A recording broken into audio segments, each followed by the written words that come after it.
Tonight, a bicycling battle between Detroit police and a rider is over and sparking change within the precinct. Yeah, this started when Zach Young was issued a citation for riding in the streets. He says the bike lane was covered with snow. Young videotaped the encounter with officers, and we went to the deputy chief for answers. The deputy chief told 7 News Detroit reporter Ruta Osanida the officers were in the wrong and all officers will now be retrained.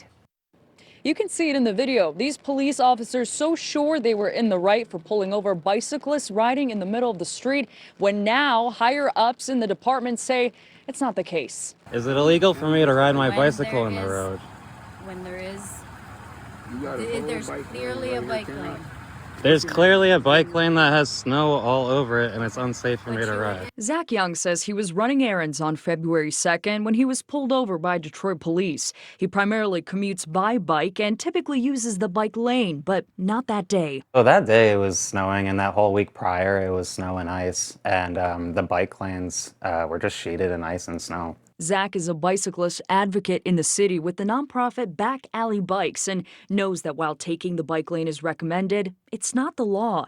But the officer stood firm, even issuing him a ticket. Is it illegal to ride your bike in the street in the city of Detroit? It is not. Okay. Even if there is a bike lane? Even if there's a bike lane. We took that video to Detroit police, who now admit those officers were in the wrong. Even though it was the best of intentions, it was incorrect. I believe that you're giving me a hard time for something that's not illegal. The city's cracking down on it. On what? One of the officers says, sorry, the city's cracking down on this. What is the city cracking down on? So the city's not cracking down on bicyclists.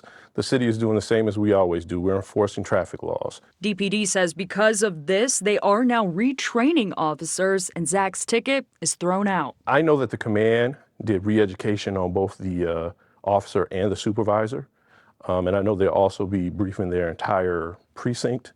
And I know that there's been conversation with our training academy to make sure every officer is aware of those laws. I'd like to apologize on behalf of the department to the cyclist for any inconvenience he was put through for that stop. Zach saying he had no idea this one video would lead to so much change, but he's glad that it did. We'd like, change. We want people to feel comfortable, to feel safe riding their bicycle on the road to get where they need to go. In Detroit, I'm Ruta Osanida, 7 News Detroit.